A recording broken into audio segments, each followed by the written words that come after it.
Let's see if the game's actually good, you know. No. What? No. Did they package the wrong thing? There's always been this thing with me and game jams where every time that I participate in one, I end up with either no gameplay and just a character with some basic movement, or with a small prototype on which I slap the timer and hope people will play it for high scores. I also happen to have a habit of adding timers to my normal games, as I like seeing players play and approach those games in ways I wouldn't normally think of. And to be fair, it also makes for great replay value. So when last week I saw on the itch.io jam page that there was going to be a speedrun themed game jam, I knew I had to take a part. I've always been curious of how one could make a speedrunnable game. I felt like those kind of come natural, as the most speedrunnable games are either very famous titles, games with complex movements, or ones that have glitches that require skills to exploit. But there is also neon white, so I guess it is possible. The theme of this speedrun game jam was thievery, and it went from Friday 9 PM till Monday 9 PM, which makes for a total of 72 hours. Considerably longer than a normal game jam, which usually takes around 48. That was probably intentional though, as the games had to include a functional leaderboard and other speedrun friendly features such as timers, quick resets, so participants had to take time to implement those. That being said, my available time frame was only from Saturday till Sunday, so Saturday morning I sat down and started thinking of a concept that I was going to complete in the next 48 hours. At the start, not much was really coming to mind. I tried to make a physics-based game, since those are always fun, but couldn't figure out how to integrate the theme, so I scratched that one. Also, physics were going to be a big challenge for a game jam, as they require a lot of balancing, since they tend to be very unpredictable and create complicated edge cases. I clearly, however, did not learn my lesson, as the next thing that I tried to make was a movement-based game with wall running, sliding, etc. Of course, as you can imagine, that also seemed to be a lot of work for a single developer, and I found myself with no progress on Sunday afternoon. My motivation to make something was quickly going away, so I decided to make the difficult decision and give up on the jam. Until Monday came. I woke up to a text in the jam Discord where somebody said that they plan on making a game in the last 16 hours, where you simply drive around stealing stuff. The idea did sound simple and doable for that time frame, and since I still had that small desire to submit something for the jam, I went ahead and did the only logical thing in that situation.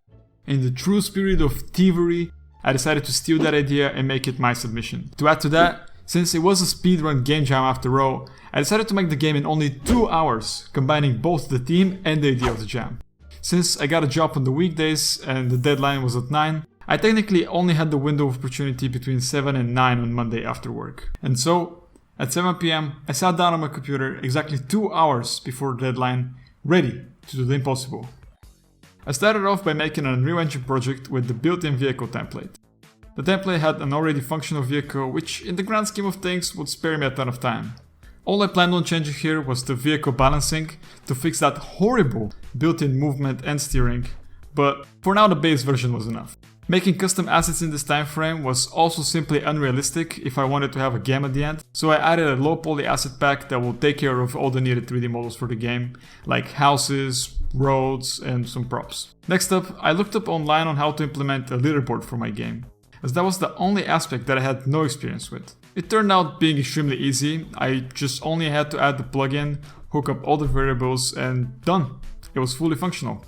After the leaderboard was done, I set up a main menu and a pause menu with buttons that will make sure you can access all parts of the game and deliver you that frictionless user experience. That part took quite some time, as I went on a bit of a tangent trying to dress up my UI, so taking breaks to drink water simply wasn't an option. To wrap up the first hour, I made a small map that represents a neighborhood with streets in the shape of an oval, and some small houses with paths in between that could lead to some interesting gameplay. I also experimented with a ramp to jump over the houses, but the template vehicle was way too garbage for me to pull this off, so I decided to scrap it. With the map done, I kicked off the second hour by making the collectible and setting up a game loop. That took me about 5 minutes, as all I had to do was make a blueprint that gets destroyed on collision and adds +1 to your total package counter. Once that counter hits 10, you're faced with the game over screen and your score is recorded. It was at this point that I once again demonstrated my professional game dev experience by making the first build early on, as those usually take the longest, therefore foolproofing myself to make sure that my final one will take around give or take 3 minutes. In the meantime, I took a bathroom break to once again fully optimize my time, and once I came back, started dressing my itch.io page. I made a game logo and banner using AI art, which actually turned out really nice, even though the first result was horrendous. The second one was perfect. When the build was done, I ran a quick test only to find out that I never actually made my own leaderboard, and the one present in my game was the demonstration one that came with the plugin. The panic was quickly averted as it happened to be a 1-minute fix, so surely this will not have any future consequences whatsoever. Having 30 minutes left, I finalized the player UI by adding a counter to the boxes to showcase the player's progress and remade the timer from my roguelike game to tie things up together. Now, it was all up for me to test the game and see what I can improve in the last 20 minutes before I made the final build. I spent exactly 2 minutes on the vehicle tweaking things like torque, gear shifting and steering curve before completely giving up as the default Unreal vehicle is such a mess that it was just unfixable in that amount of time. My final change before the final build was to add some controls explanation and a thoughtful apology to all my players for the pain that they were about to experience. With that done, I pressed the build button and started praying that I didn't miss anything important. The build turned out to be successful and I quickly went ahead to zip it up and upload it to itch, alongside some in-game screenshots to give the game a better representation. Having the build uploaded, I saved my changes as I watched the time hit 0. But this whole time, everything was just going way too smoothly.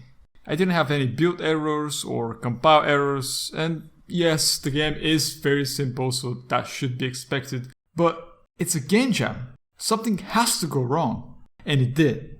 You see, in those 2 hours, I made 2 builds. One was my original one to warm up the engine and test out the systems, and the second one was at the end, where I set up everything to work as intended. However, when I was selecting which build to upload, I misled myself and somehow picked the old one, essentially uploading the first hour of development with no functional leaderboard or timer. Let's see if the game's actually good, you know. Alright, Hood Robber actually. Well, someplace says Hood Racer, someplace Hood Robber.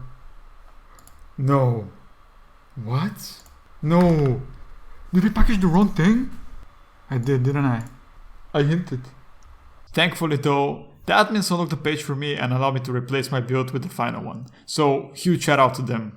Surely, I will now know to test my builds before uploading them, right?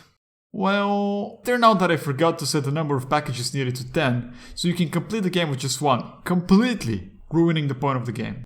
All I could do now is make another page with the proper build and link to the main one, hoping that people will find the correct build to play. Alright, it is Friday, 4 days after Hood Racer got released to the public. I just got pinged on Discord that the results are in, so we're about to see how we did amongst the other 119 submissions. I think it's important to mention that I didn't share my game anywhere.